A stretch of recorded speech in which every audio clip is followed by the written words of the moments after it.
Você pode admirar a boa aparência de outra pessoa. E você é livre para ser feliz com sua aparência. Por enquanto, até que os anos se passem. E então, talvez o corpo não pareça mais tão bom. Depois de mais algumas décadas. Você tem algumas décadas pela frente. Mas elas também passam rapidamente. E quanto mais longe você vai, mais rápido eles parecem passar. É estranho. Então chega a hora em que você percebe uma deterioração na sua aparência. E então você começa a notar que a maioria das mulheres ao seu redor realmente parecem melhores do que você. Pelo simples fato de serem mais jovens. E você pode apreciar a aparência delas, porque são uma manifestação de vida.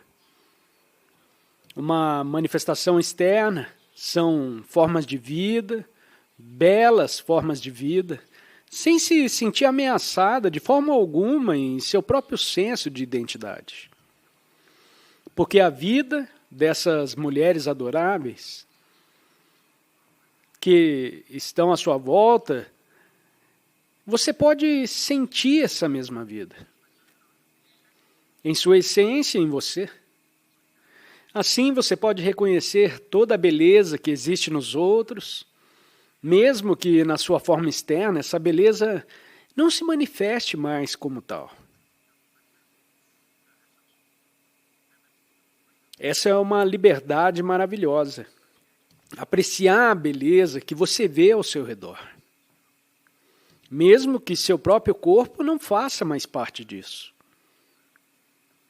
Porque existe uma beleza em você, que não tem nada a ver com a forma.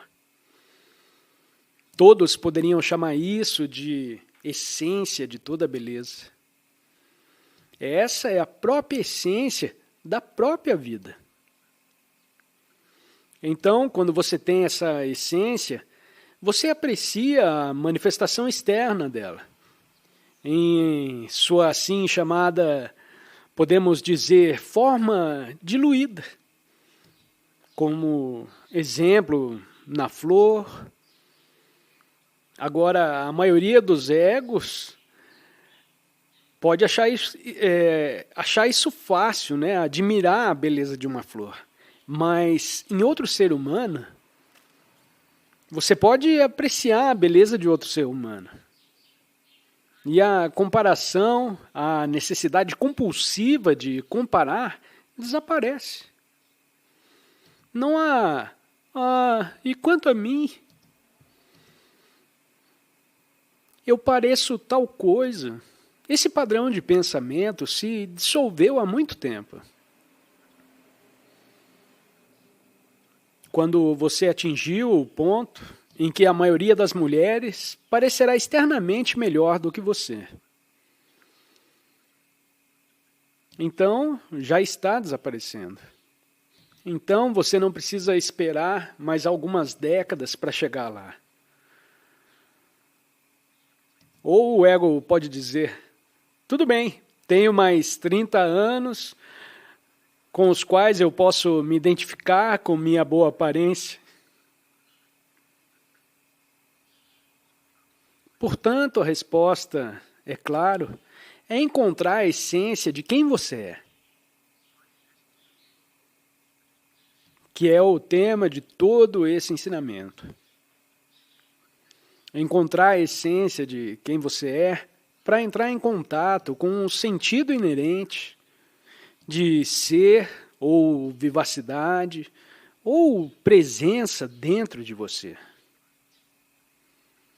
que permeia todo o chamado corpo físico, mas não é o corpo físico. Enquanto falo sobre isso agora, você deve ser capaz de sentir isso dentro de você. O fato de que existe uma vitalidade que permeia todo o seu ser. Você pode sentir? Isso é mais essencialmente quem você é do que a aparência externa de quem você é. E isso vai ser exatamente o mesmo daqui a 30, 40 anos, como é agora. Então você se torna livre da forma. Você é essencialmente a consciência por trás de tudo. Portanto, conheça a si mesmo como essa vida ou consciência. Elas são a mesma coisa. Conheça a si mesmo como isso e você estará livre do ego. O ego está lá como um substituto. É buscar a si mesmo de alguma forma. Essa é a ilusão e cria uma vida infeliz. Então é uma coisa maravilhosa. Também é libertador ver o absurdo do ego. Depois de ver como os padrões que acabei de descrever agora, você pode ver como é louco se sentir diminuído. Quando algo bom acontece a outra pessoa, sentir-se melhor quando algo ruim acontece a outra pessoa, e nem mesmo saber isso.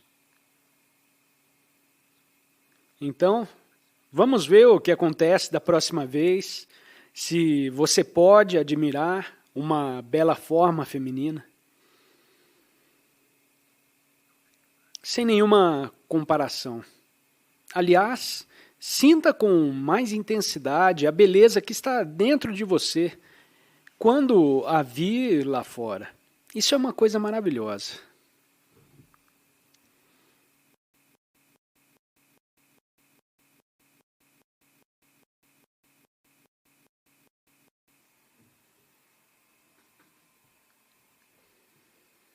Você precisa perceber que a maioria dos seres humanos tem essa função inerente.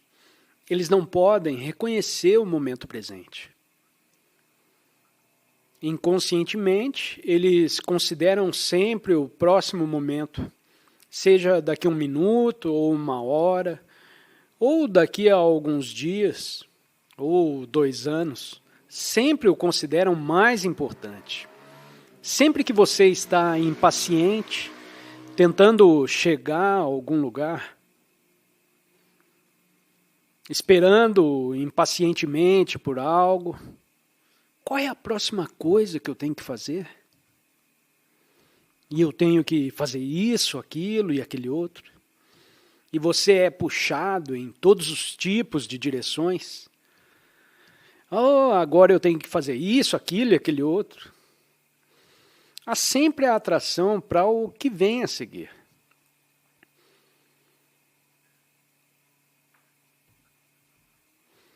Eu chamo isso, às vezes, de que você está se perdendo em pensamentos.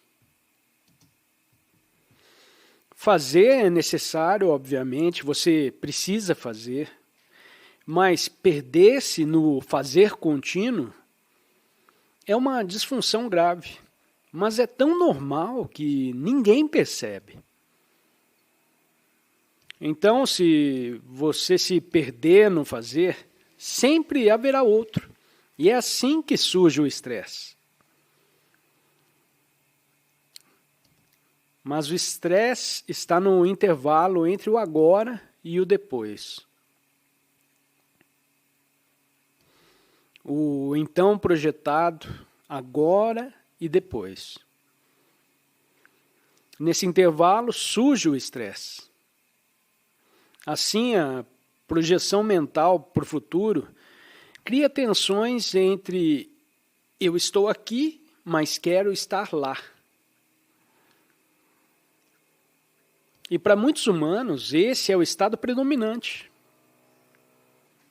Eles estão sempre aqui, mas eles não querem realmente estar aqui. Eles querem estar lá. Ou lá no espaço, ou no tempo. É incrível. E mesmo vocês, seres que estão despertando, ainda podem, às vezes ou com frequência, se encontrar nesse estado, em que, de repente, percebem que o dia inteiro estiveram estressados com isso, aquilo e aquele outro, porque o mundo faz tantas exigências sobre você. Você precisa lidar com isso, e isso, e isso. E amplificado pelos gadgets que usamos agora, os aplicativos, que é uma ampliação da disfunção por meio disso, do celular. E você se perde no fazer. Você se torna completamente descentrado e basicamente perdido. Acontece até com crianças já. Crianças bem novas nos dias de hoje. Eles sofrem de transtorno, de déficit de atenção e assim por diante. O que significa que sua mente está sempre sendo puxada para alguma coisa longe do momento presente. Tão perdidos em fazer.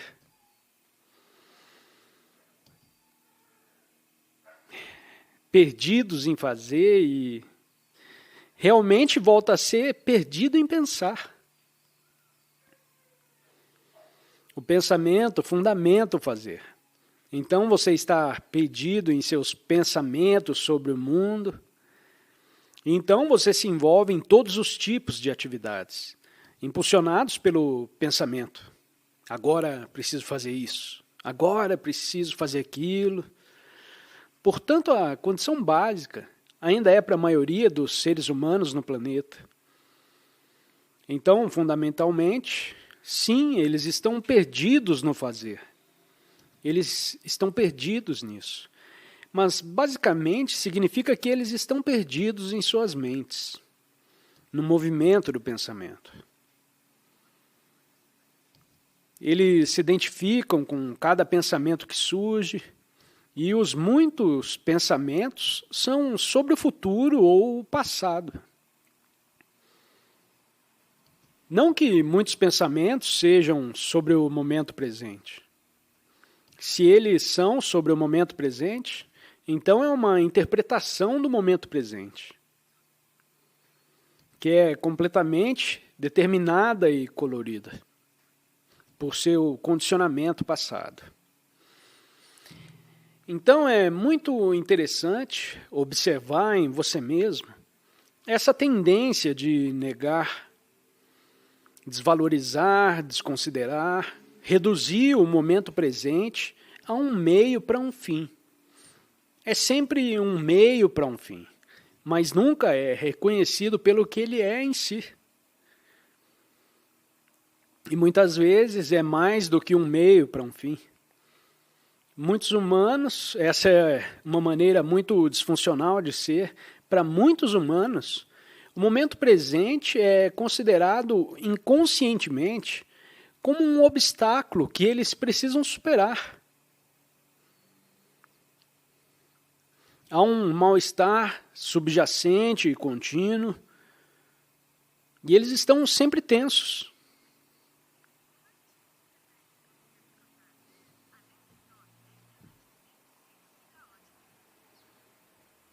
Sempre a procurar e ver qual é a próxima coisa que vai dar errado.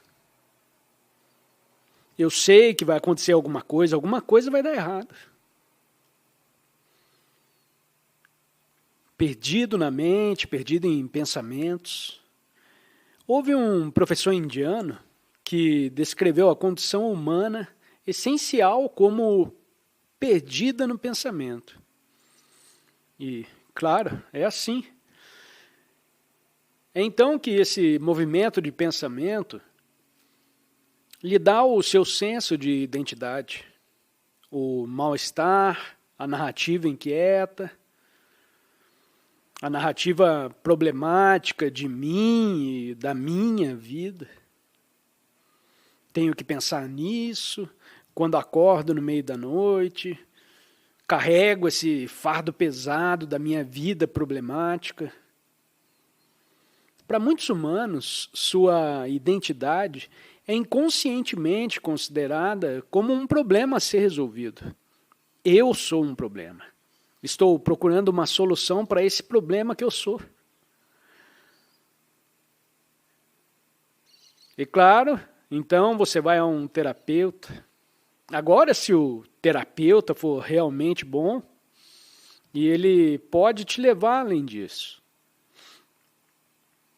Depende. Se ele ou ela não é bom, então você fica mais profundamente entrincheirado. E 15 anos depois, você ainda está passando por psicanálise. E encontra camadas cada vez mais profundas de complexidade em seu passado. E não há fim para isso. Assim, o momento presente é desvalorizado, não reconhecido, ou considerado como um meio para um fim ou um obstáculo. Para muitos humanos, esse é o estado predominante.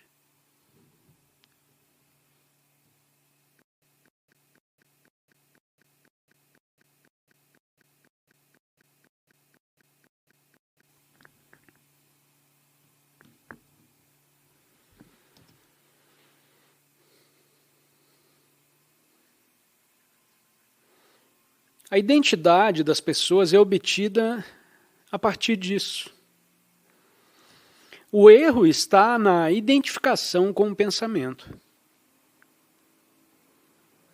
Agora surge uma pergunta. Quem ou o que é que se identifica com o pensamento?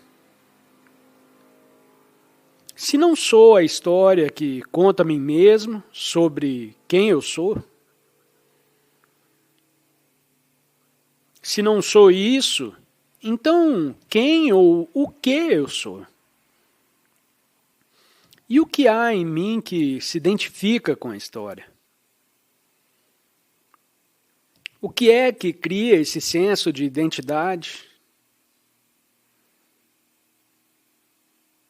Que existe principalmente em um estado de desconforto ou muitas vezes de descontentamento, porque não consegue reconhecer o momento presente.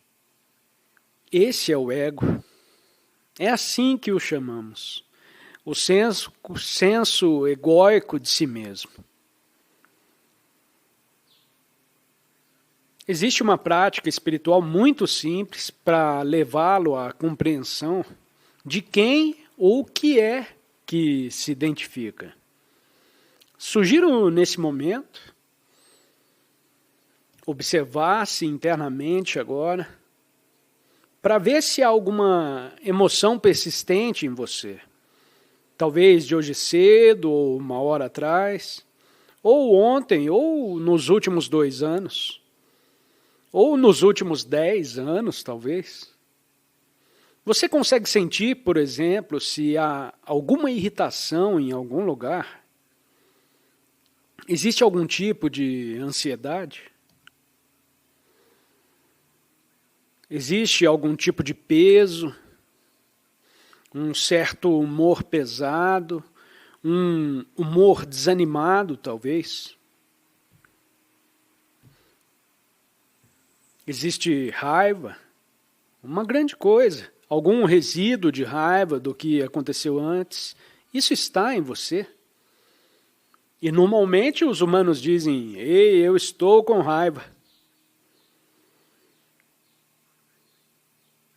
Ou dizem: eu estou ansioso, eu estou com medo, estou de mau humor. Agora já existe uma ilusão, quando no momento em que você diz: eu estou com raiva ou ansioso, isso já indica que você se identificou com a emoção da raiva, ou com a emoção da tristeza, ou com a emoção do medo. Você se identificou.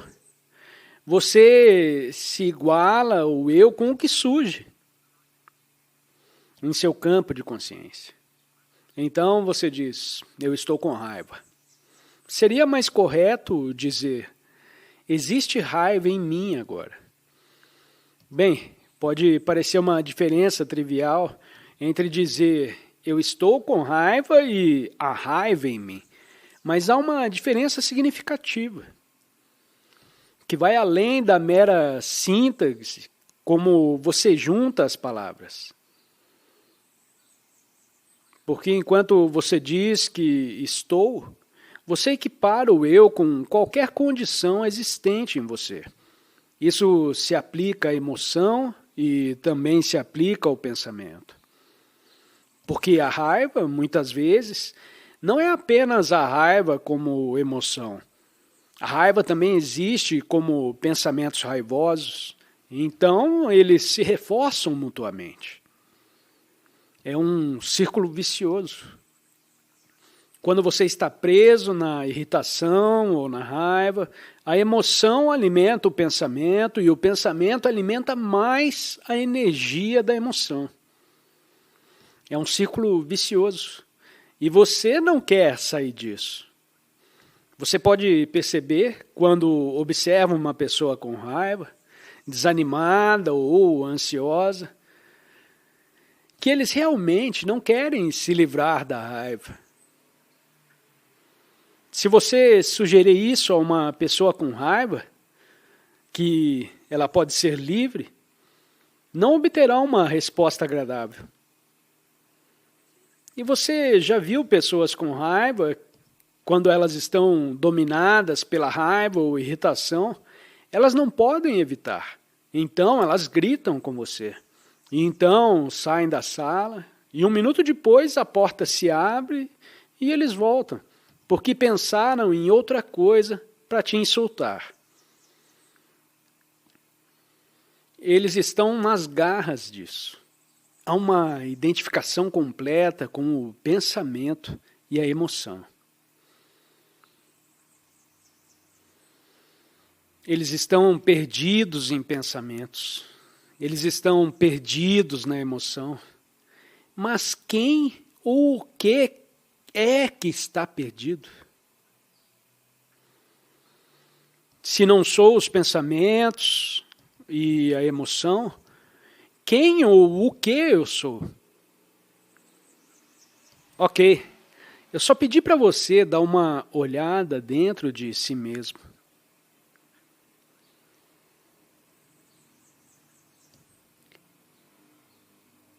E se houver algo que seja chocante e desagradável e está aí dentro de você, eu não estou dizendo para você tentar se livrar disso, não faça isso.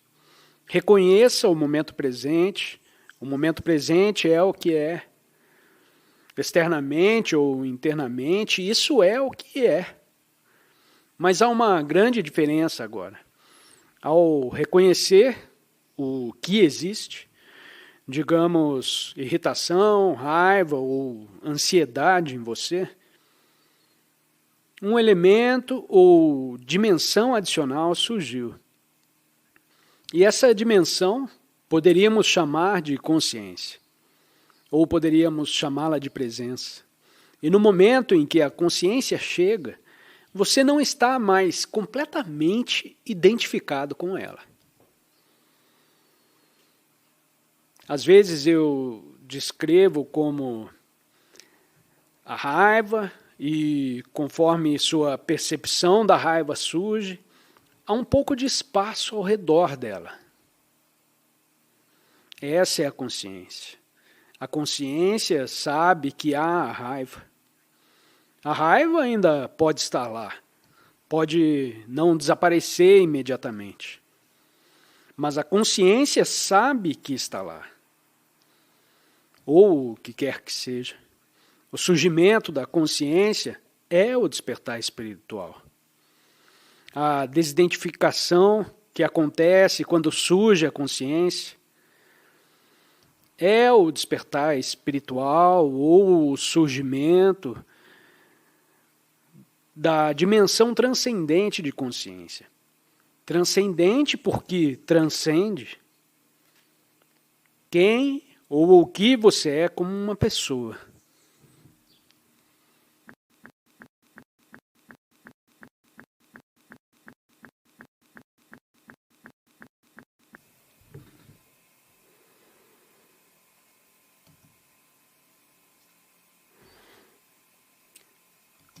Um erro muito comum ou uma forma disfuncional de viver, uma forma inconsciente, é, como mencionei antes, desvalorizar o momento presente e supervalorizar o próximo momento. O ego vive sempre com referência ao passado e ao futuro. Mentalmente, você está sempre em outro lugar, em vez de dar toda a sua atenção a isso. Porque esse é o momento mais valioso. Por quê? Porque é o único momento, o momento presente. Dê toda a sua atenção a esse momento. Porque não é verdade que o próximo momento é mais significativo, porque nunca chega. Assim, existe uma forma de estar totalmente presente no planejamento do futuro. São todas as pequenas coisas. E mesmo que você seja o Papa, ou o presidente de uma grande corporação, ou o presidente de um país, ainda é o mesmo. O momento presente, em sua riqueza, que geralmente é negligenciada, porque você está sempre procurando por algo mais significativo. É bom conseguir coisas, especialmente se forem benéficas. Mas para a humanidade e para a totalidade do planeta, é lindo ter isso. Mas nem isso compõe sua identidade. Quanto mais você honra as pequenas coisas, mais provável é que você experimente mais coisas boas no chamado futuro. Porque você tem um relacionamento tão bom com o presente. A gratidão é um estado subjacente de consciência, que está dando toda a sua atenção e honrando o que é. O poder de manifestar está em experimentar a plenitude do momento presente. A plenitude indiferenciada. Então, quando você não reclama, não apenas das outras pessoas, mas também da sua vida, você não pode mais ser uma vítima. Eu sou a luz da consciência, na qual esses sentimentos estão agora sendo experimentados. A vítima é uma enorme prisão. Não é quem você é. E lembre-se, obrigado por tudo e não tenho nenhuma reclamação.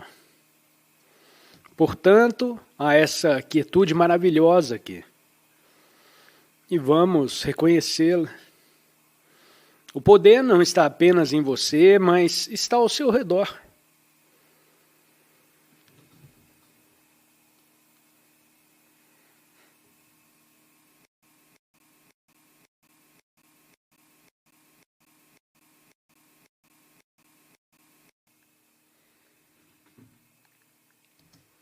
O mestre mantém sua mente e sempre em harmonia com o tal.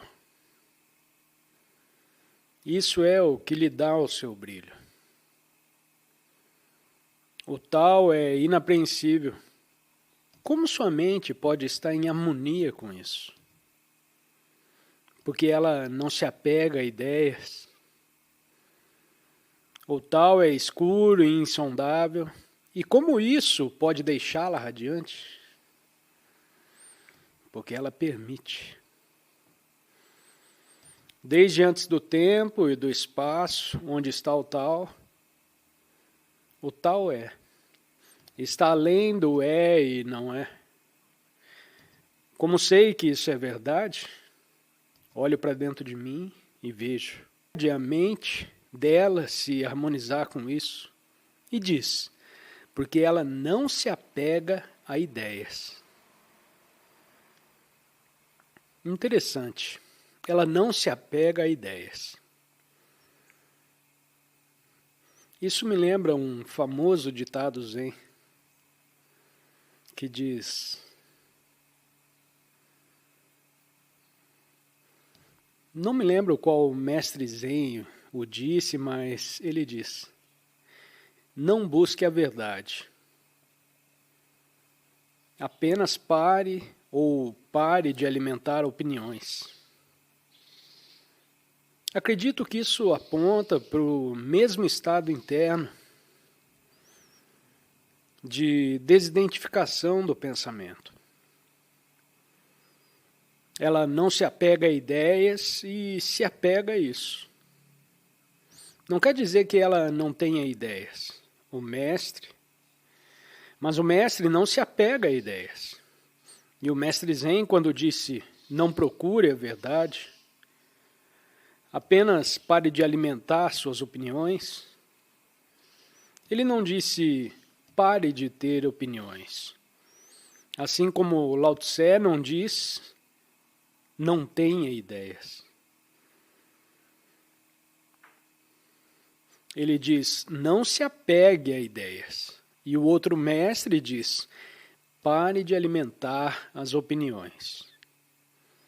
Portanto, esse apego, que é o mesmo que acariciar, é a autoidentificação com os pensamentos que surgem.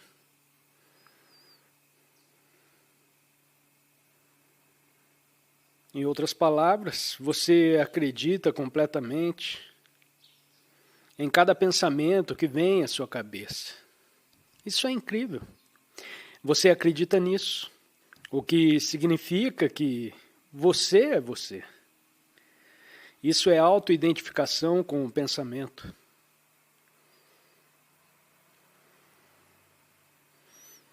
Então, como estar sempre em harmonia com o tal? É tão simples. Por um lado, você poderia chamá-lo de parar de acalentar opiniões. Agora, qualquer pensamento que surge, em última instância, é uma opinião.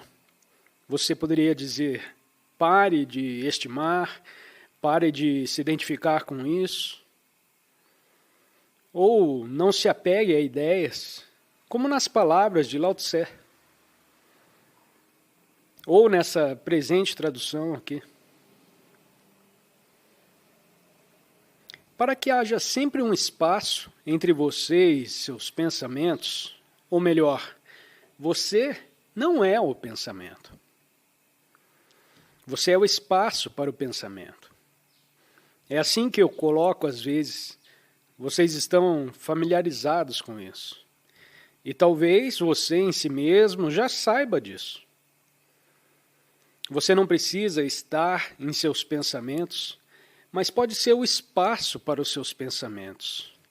Então, não importa o quão estranhos sejam os seus pensamentos, isso não importa tanto. Você me diz, oh meu Deus, eu não deveria estar tendo esses pensamentos estranhos. Não, porque isso é outro pensamento. Eu deveria ser espiritualmente avançado, e por que ainda estou tendo esses pensamentos? Deve haver algo errado comigo. Isso te soa familiar? Os pensamentos são pensamentos. São mais pensamentos que dizem, eu não deveria estar tendo esses pensamentos. Há algo errado comigo. E então, você acredita nesses pensamentos. Pensamentos que julgam outros pensamentos. Isso pode soar familiar para alguns de vocês. E não há nada de pessoal nisso. É a mente humana.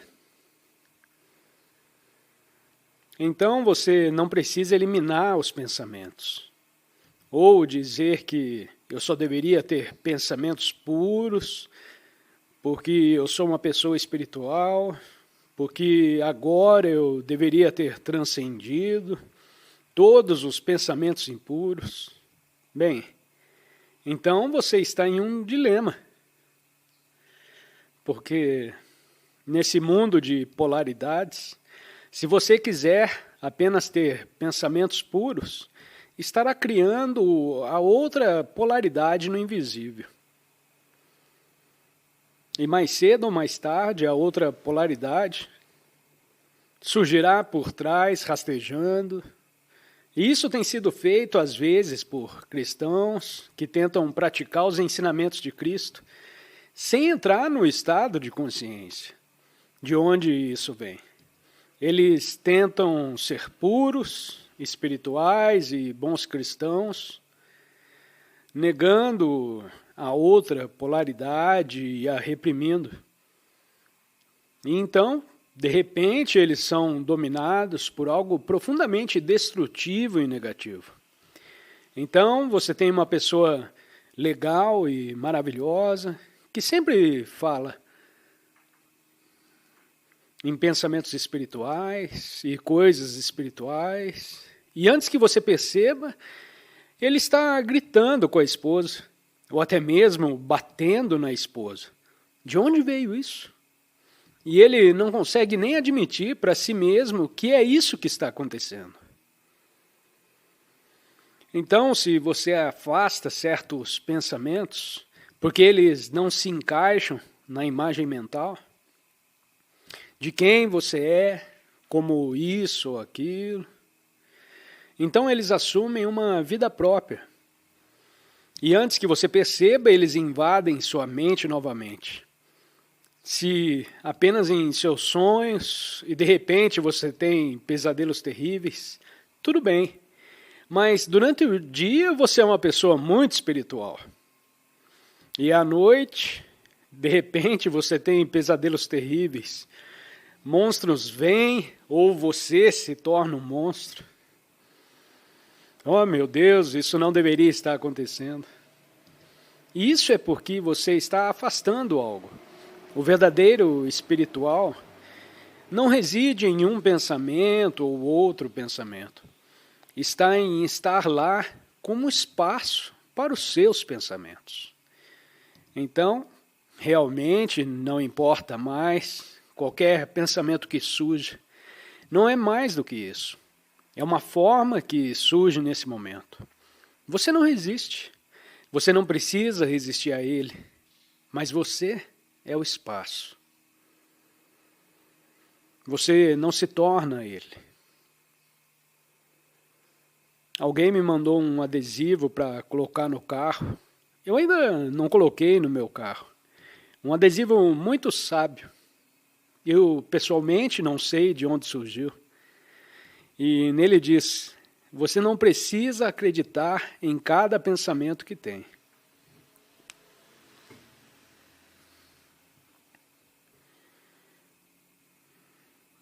Portanto, essa é a prática de ser o espaço ou a testemunha em vez de ser o pensamento. E você pode praticar com suas opiniões. Muitos pensamentos ou todos os pensamentos podem ser opiniões captadas, mas há certas coisas que são definitivamente, claramente reconhecíveis como opiniões. Quando você está conversando com as pessoas todos os dias, quando está discutindo ou conversando com amigos, colegas ou vizinhos, então eles vão expressar sua opinião sobre o que quer que seja. E você pode expressar sua opinião. E então você pode observar se há ou não autoidentificação com sua opinião. E a sua opinião, claro, é uma posição mental. A posição da mente, você se identifica com alguma posição mental? Se estiver identificado, então você está valorizando opiniões. Nas palavras do Mestre Zen, ou você está se apegando a ideias nas palavras de Lao Tse. E como você sabe disso? Você sabe que ao discutir as coisas, você se torna defensivo ou agressivo na expressão de sua opinião. A emoção flui e você fica excitado. Por que isso está acontecendo? Por que você está se tornando defensivo ou agressivo? E é claro que você tem que olhar para dentro de si mesmo para ver se é esse o caso ou não. Você está se tornando defensivo ou agressivo? Você sente o influxo de emoção. E por que isso está acontecendo? Porque inconscientemente você se sente ameaçado por alguém que ataca, questiona ou contradiz sua posição mental. Por que você se sente ameaçado por alguém que questiona sua posição mental? Isso é um sinal que você se identificou com uma posição mental. E identificou significa que seu senso de identidade estava nela. Então a pessoa não está atacando a sua opinião do ponto de vista do seu inconsciente. A sua opinião, como você se identificou, está sendo atacada justamente porque você se identificou com isso. Isso não é verdade, mas é assim que você percebe, como se ela estivesse atacando a sua própria existência. Porque você se identificou com uma posição mental, havia um eu nela. Portanto, qualquer um que questione isso, questiona a sua própria existência. É um processo inconsciente. Então, isso é uma coisa incrível de se perceber em si mesmo. E é um padrão inconsciente profundamente arraigado na maioria dos seres humanos. E claro, quando você se torna consciente disso, geralmente pode vê-lo com muito mais clareza nos outros, mais facilmente em seu amigo, ou em quer que esteja tendo esse tipo de manifestação em si mesmo. Claro, agora eu entendo o que meu marido e minha esposa fazem. Eu entendo completamente. E esse é o primeiro passo.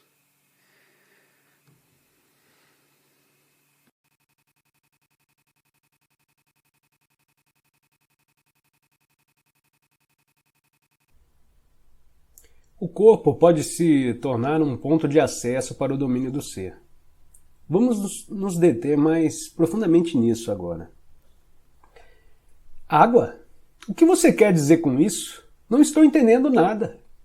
É o que um peixe diria se tivesse uma mente humana. Por favor, pare de tentar entender o ser. Você já teve lampejos significativos do ser, mas a mente vai sempre tentar espremê-lo dentro de uma caixa e colocar-lhe um rótulo. Isso não dá certo. O ser não pode se tornar um objeto de conhecimento. No ser, o sujeito e o objeto formam uma coisa só. O ser pode ser sentido como o eternamente presente eu sou, que está além do nome e da forma. Sentir e, em consequência, saber que você é e permanecer nesse estado profundamente enraizado é o que se chama iluminação. É a verdade que Jesus diz que nos libertará. E essa verdade nos libertará da ilusão de que não somos nada mais do que o nosso corpo e a nossa mente. Essa ilusão do eu interior, nas palavras de Buda, que está o erro central.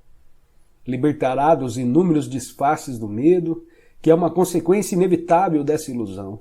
O medo que não vai parar de nos torturar enquanto continuarmos extraindo o sentido do eu interior, exclusivamente dessa forma efêmera e vulnerável. E libertará do pecado, esse sofrimento que inconscientemente infligimos a nós mesmos e aos outros, enquanto a ilusão governar aquilo que pensamos, dizemos e fazemos. Não gosto da palavra pecado. Posso entender isso durante muitos séculos. Foram se acumulando interpretações erradas em torno de palavras como pecado, devido à ignorância, à incompreensão ou a um desejo de controle. Embora todas contenham um fundo de verdade? Se você não for capaz de olhar para além de tais interpretações, e por isso não reconhecer a realidade para a qual a palavra aponta, então não a use. Não se prenda às palavras. Uma palavra nada mais é do que um meio para atingir um fim. É uma abstração, tal qual um letreiro em forma de seta em um poste. Uma palavra aponta para além dela mesma. A palavra mel não é mel. Você pode estudar e falar a respeito do mel pelo tempo que quiser, mas não vai saber o que é enquanto não prová-lo. Depois de provar, a palavra perde a importância e não ficamos mais presos a ela. De forma semelhante, podemos falar ou pensar sobre Deus, sem parar pelo resto da vida. Mas será que isso significa que conhecemos ou que tivemos uma rápida visão da realidade para a qual a palavra aponta?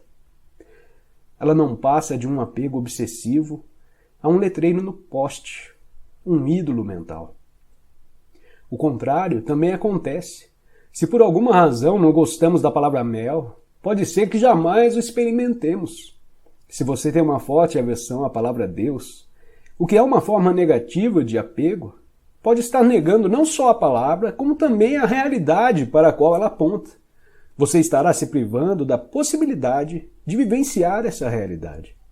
Tudo isso tem, naturalmente, uma relação direta com o fato de estarmos identificados com as nossas mentes. Portanto, se uma palavra não significa mais nada para você, jogue-a fora e use outra que signifique. Se você não gosta da palavra pecado, chame-a então de inconsciência ou insanidade. Essa atitude talvez lhe aproxime mais da verdade, a realidade que está além da palavra, do que um longo uso equivocado da palavra pecado, deixando pouco espaço para a culpa.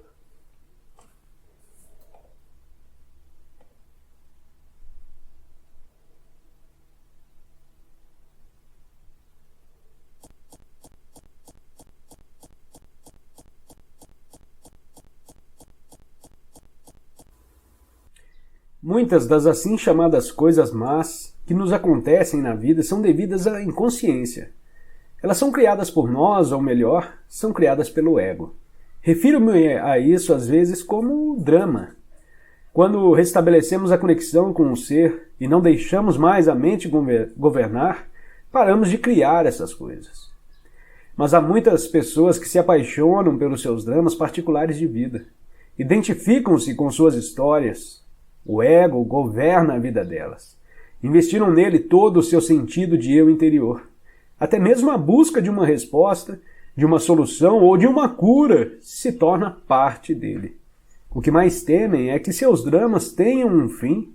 Enquanto essas pessoas forem a mente, seu maior medo será o propósito despertar. Quando vivemos em uma completa aceitação do que é, todos os dramas da nossa vida chegam ao fim. Ninguém consegue ter a mais leve discussão conosco. Não importa quanto tente.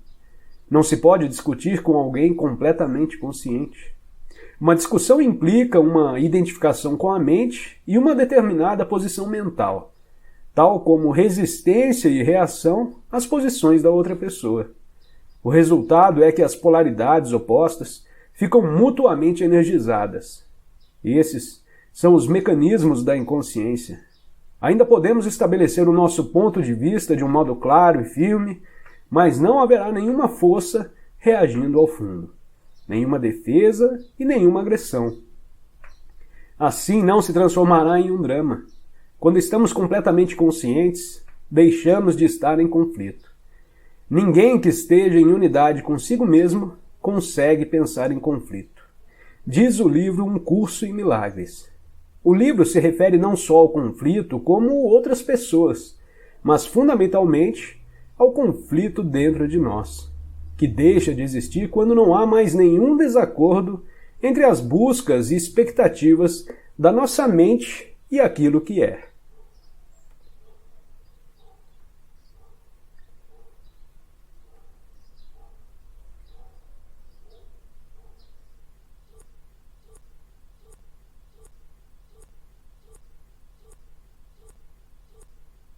Pessoas chegam, pessoas vão, coisas aqui e lá. De repente, à medida que estabelecemos o alinhamento interior com o agora, surge algo dentro de nós que não tem nada a ver com a forma que o momento apresenta. E ela emerge porque permitimos que esse momento seja como é.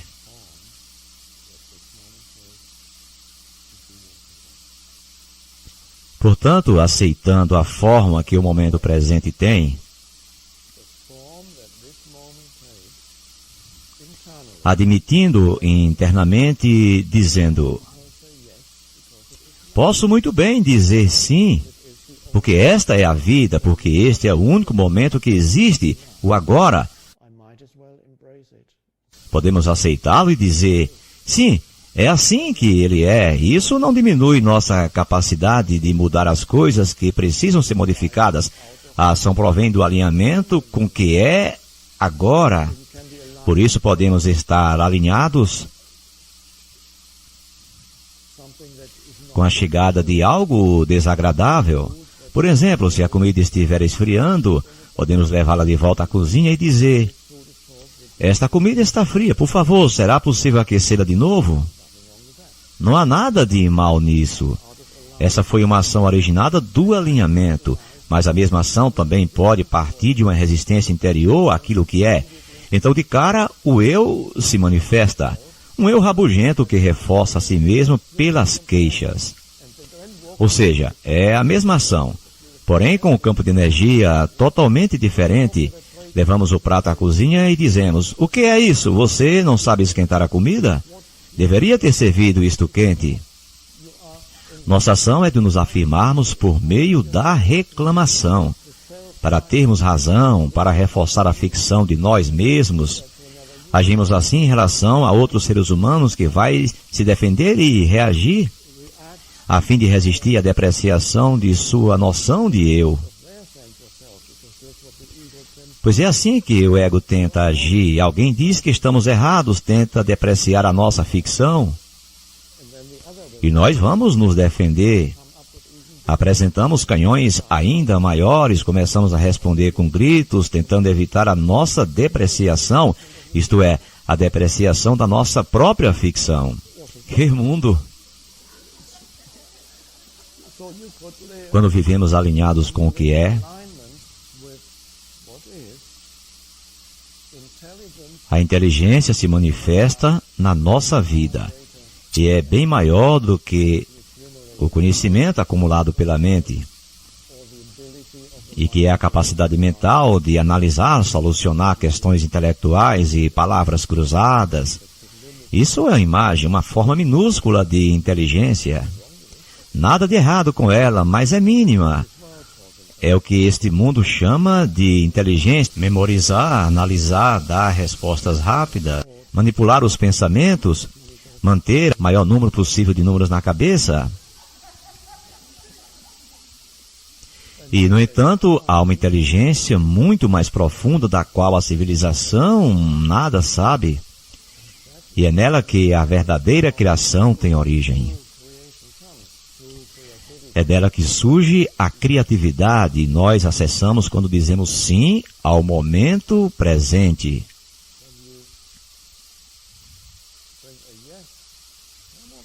É o que basta. É isso, aliás, incluindo o passado, porque há pessoas que carregam uma tristeza muito grande ou intenso ressentimento ligado a algo que aconteceu tempos atrás. Alguém ou alguma situação pode ter causado isso. E as pessoas ainda carregam muita tristeza. Como isso funciona quando eu digo que devemos aceitar o momento presente? Aceitar o momento presente como ele é agora inclui aceitar o passado, porque acreditamos que algo que aconteceu no tempo está interferindo de algum modo na nossa capacidade de viver ou de ser nós mesmos. ou de ser plenamente nós mesmos no momento presente.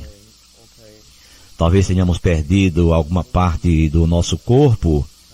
Pode ser que alguém tenha nos mutilado há 10 anos atrás. Estejamos carregando esta tristeza. Então o que acontece quando aceitamos o momento presente como ele é? Nós aceitamos como é. Com a falta daquele membro, é assim que ele é, e essa é a forma que o momento presente tem, e o admitimos como ele é. Então deixamos de ter a referência de que o passado foi causador de tudo isso. No nível da forma, é claro, é uma deficiência. Ela nos impede de ganhar o torneio do Wimbledon. Não podemos fazer isso. Sim, no nível da forma. Talvez esse fato tenha imposto uma limitação em nossa vida, porém o mundo está cheio de limitações inerentes à forma. Se não for uma limitação, será outra. Portanto, não há nenhum momento presente que não tenha certas limitações. Até mesmo o barulho que vem de vez em quando da base aérea pode ser considerado um tipo de limitação. Se não tivermos uma boa noite de sono, porque o nosso colega ronca, vamos considerar isso uma limitação relativamente pequena em nossa vida, mas existem as grandes limitações, e isso também tem a ver com o mundo da forma. E é isso que o mundo da forma faz. Podemos trocar as limitações, é claro que é possível melhorar a nossa vida no nível da forma. Não há nada de mal nisso, desde que não estejamos buscando nós mesmos ali. É bonito brincar com as formas na vida. Agora vou ganhar dinheiro, vou me dedicar a isso. No entanto, não devemos esperar que só seremos alguém quando conquistarmos o que desejamos. Se alguém não é algo a ser obtido por meio de dinheiro ou do futuro. Portanto, podemos brincar com o mundo da forma. E algo de milagroso nisso, quando paramos de exigir que este mundo nos faça felizes. Não importa onde estamos, nem a situação que estamos vivendo, nem as pessoas que encontramos, nem o lugar onde estamos indo, considerando tudo muito satisfatório. Porque tocamos dentro de nós, que é mais profundo do que o movimento do pensamento, que é mais profundo do que a forma. O movimento do pensamento ainda é forma.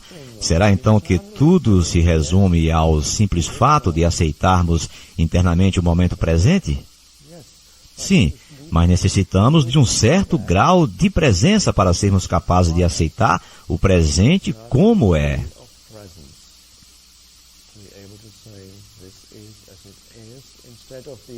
Uma vez de sermos dominados por um velho padrão relativo, governados pelo eu ficcional, que afirma que isso não se encaixa em nossa história. Posso ajustar isso a mim. Isso não completa a minha história. Nada a ver, nem deveria estar aqui na minha história. Desapareça. Muitas pessoas são como histórias ambulantes. Contra outras pessoas, não querem estar com elas. Pedem a elas que saiam de suas histórias. Quero outra pessoa no seu lugar. E repetindo, quando damos um passo além, saindo do movimento do pensamento, a quietude e a paz surgem e nos harmonizamos com o que seja presente. Isso é tudo, ficamos em harmonia com o que existe. Não importa que forma tenha. De qualquer jeito, isso vai mudar logo, logo.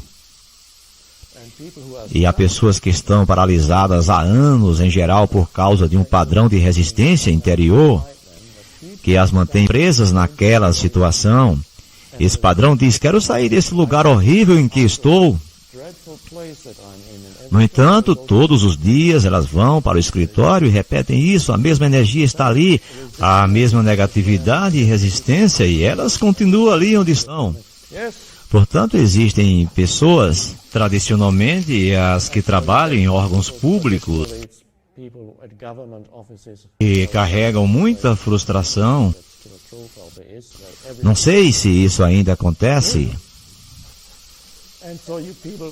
mas a gente é assim em todos os lugares, e as pessoas sempre se perguntaram: por que estou parado aqui nesse emprego chato, com todas essas pessoas insuportáveis que não param de me pedir alguma coisa, e 25 anos depois elas ainda estão paradas ali reclamando, até ouvir a mensagem de que é possível viver de outra maneira, que podem dizer sim.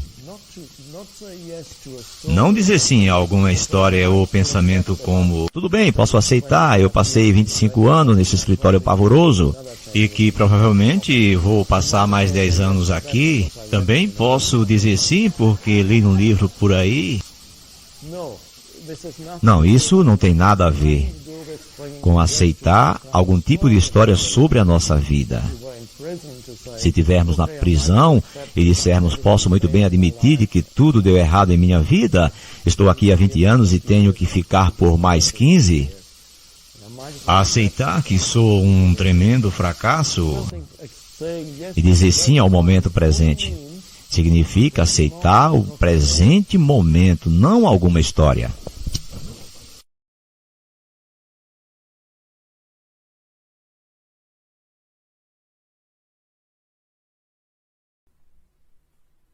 Quando o seu sofrimento é profundo, você provavelmente tem um grande anseio de escapar e de não se entregar a ele. Você não quer sentir o que está sentindo, o que poderia ser mais normal, mas não tem escapatória, nenhuma saída. Existem algumas pseudo-saídas, como o trabalho, a bebida, as drogas, a raiva, as projeções, as abstenções e etc. Mas elas não libertam você do sofrimento. O sofrimento não diminui de intensidade quando você o torna consciente. Quando você nega o sofrimento emocional, tudo o que você faz ou pensa fica contaminado por ele. Você o irradia, por assim dizer, como a energia que se desprende de você, e outros vão captá-lo subliminarmente. Se essas pessoas estiverem inconscientes, podem até se ver compelidas a agredir ou machucar você de alguma forma. Ou você pode machucá-las em uma projeção inconsciente do seu sofrimento. Você atrai e transmite aquilo que corresponde ao seu estado interior. Quando não existe caminho para fora, existe sempre um caminho através. Portanto, não fuja do sofrimento. Enfrente-o, sinta-o plenamente. Sinta-o, mas não pense a respeito dele. Fale dele, se necessário, mas não crie uma história na sua mente a respeito dele. Dê toda a sua atenção ao sofrimento, não à pessoa ou ao acontecimento que pode tê-lo provocado. Não permita que a mente use o sofrimento para criar uma identidade de vítima para você em função dele. Sentir pena de si mesmo e contar a sua história aos outros vai fazer com que você fique paralisado no sofrimento. Se for impossível se afastar desse sentimento, a única possibilidade de mudança é se mover em direção a ele. Do contrário, nada vai mudar. Portanto, dê a sua completa atenção ao que você sente e evite dar um nome a isso mentalmente. Ao se dirigir para o sentimento, fique intensamente alerta. No princípio pode parecer um lugar escuro e aterrador, e quando vier um impulso para se afastar, observe-o, mas não se deixe guiar por ele. Permaneça colocando a sua atenção no sofrimento, permaneça sentindo o pesar, o medo, o pavor, a solidão, o que for. Fique alerta, fique presente com todo o seu ser, com cada célula do seu corpo. Ao fazer isso, você está trazendo uma luz para a escuridão. É a chama da sua consciência. Nesse ponto, você não precisa mais se preocupar com a entrega, ela já aconteceu. Como? A atenção completa é a aceitação completa, é a entrega. Ao dar atenção completa, você está usando o poder do agora, que é o poder da sua presença. Nenhum indício de resistência consegue sobreviver nele. A presença remove o tempo, e sem o tempo, nenhum sofrimento e nenhuma negatividade consegue sobreviver. A aceitação do sofrimento é uma viagem em direção à morte. Encarar o sofrimento profundo, permitindo que ele exista, colocando a sua atenção sobre ele, é entrar na morte conscientemente. Quando tiver morrido essa morte, você perceberá que não existe morte e que não há nada a temer. Só quem morre é o ego. Imagine um raio de sol que se esqueceu que é uma parte inseparável do sol. Acredita que precisa lutar pela sobrevivência e assim cria e se apega a uma outra identidade diferente do sol. Será que a morte dessa ilusão não seria incrivelmente libertadora? Você quer ter uma morte fácil? Você prefere morrer sem sofrimento, sem agonia? Então morra para o passado a cada instante e permita que a luz da sua presença apague o pesado e limitado eu que você pensou que era você.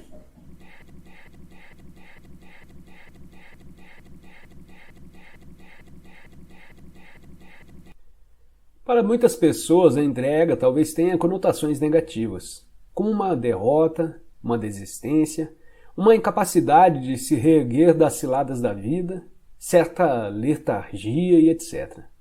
A verdadeira entrega, entretanto, é algo completamente diferente. Não significa suportar passivamente uma situação qualquer que nos aconteça e não fazer nada a respeito, nem deixar de fazer planos ou de ter confiança para começar algo novo. A entrega é a sabedoria mais profunda de nos submetermos e não de nos opormos ao fluxo da vida. O único lugar em que podemos sentir o fluxo da vida é no agora. Isso significa que se entregar é aceitar o momento presente sem restrições e sem nenhuma reserva. É abandonar a resistência interior àquilo que é. A resistência interior acontece quando dizemos não para aquilo que é, através do nosso julgamento mental e de uma negatividade emocional. Isso se agrava, especialmente quando as coisas vão mal. O que significa que há um espaço entre as exigências ou expectativas rígidas da nossa mente e aquilo que é. Esse é o espaço do sofrimento. Se você já tiver vivido bastante tempo, certamente saberá que as coisas vão mal com muita frequência. É precisamente nesses momentos em que a entrega tem de ser praticada, caso queiramos eliminar o sofrimento e as mágoas da nossa vida. A aceitação daquilo que é nos liberta imediatamente da identificação com a mente e nos religa com o ser. A resistência é a mente. A entrega é um fenômeno puramente interior. Isso não quer dizer que não possamos fazer alguma coisa no campo exterior para mudar a situação. Mas, na verdade, não é a situação completa que temos de aceitar quando falo de entrega, mas apenas o segmento minúsculo chamado o agora. Por exemplo, se você estiver atolado na lama, não tem de dizer, está bem, me conformo de estar atolado nessa lama. Resignação não quer dizer entrega. Você não precisa aceitar uma situação indesejável ou desagradável na sua vida, nem precisa se iludir e dizer que não tem nada errado em estar atolado na lama. Nada disso. Você tem completa consciência de que deseja sair dali. Então reduza a sua atenção ao momento presente, sem atribuir a essa situação nenhum rótulo mental. Isso significa que não existe nenhum julgamento do agora. Em consequência, não existe nenhuma resistência, nenhuma negatividade emocional. Você aceita a existência do momento. A seguir, toma uma atitude e faz tudo o que puder para sair da lama. Chama essa atitude de ação positiva. Funciona muito mais do que uma ação negativa, que decorre da raiva, do desespero ou da frustração. Até que alcance o resultado desejado, você continua a praticar a entrega ao se abster de rotular o agora. Vou fazer uma analogia visual para ilustrar o ponto que estou sustentando. Você está andando por uma estrada à noite com neblina cerrada, mas possui uma lanterna potente que corta a neblina e cria um espaço estreito e nítido na sua frente. A neblina é a sua situação de vida, que inclui o passado e o futuro. A lanterna é a sua presença consciente e o espaço nítido é o agora. Não se entregar endurece a forma psicológica, a casca do ego, e assim cria uma forte sensação de separação. O mundo e as pessoas à sua volta passam a ser vistos como ameaças. Surge uma compulsão inconsciente para destruir os outros através do julgamento e uma necessidade de competir e dominar. Até mesmo a natureza vira sua amiga e o medo passa a governar a sua percepção e a interpretação das coisas. A doença mental, conhecida como paranoia, é apenas uma forma ligeiramente mais aguda desse estado normal, embora disfuncional, da consciência. A resistência faz com que tanto a sua mente quanto o seu corpo fiquem mais pesados. A tensão se manifesta em diferentes partes do corpo que se contrai para se defender. O fluxo de energia vital, essencial para o funcionamento saudável do corpo, fica prejudicado. Algumas formas de terapia corporal podem ser úteis para restaurar esse fluxo, mas a menos que você pratique a entrega na sua vida diária, essas coisas só podem lhe proporcionar um alívio temporário, porque a causa, o padrão de resistência, não foi ainda dissolvido. Porém, existe alguma coisa dentro de você que não é afetada pelas circunstâncias transitórias que constroem a sua situação de vida, e a que você só tem acesso através da entrega. Trata-se da sua vida, do seu propósito, do seu próprio ser, que existe no eterno domínio do presente. Encontrar essa vida é a única coisa necessária de que Jesus falava.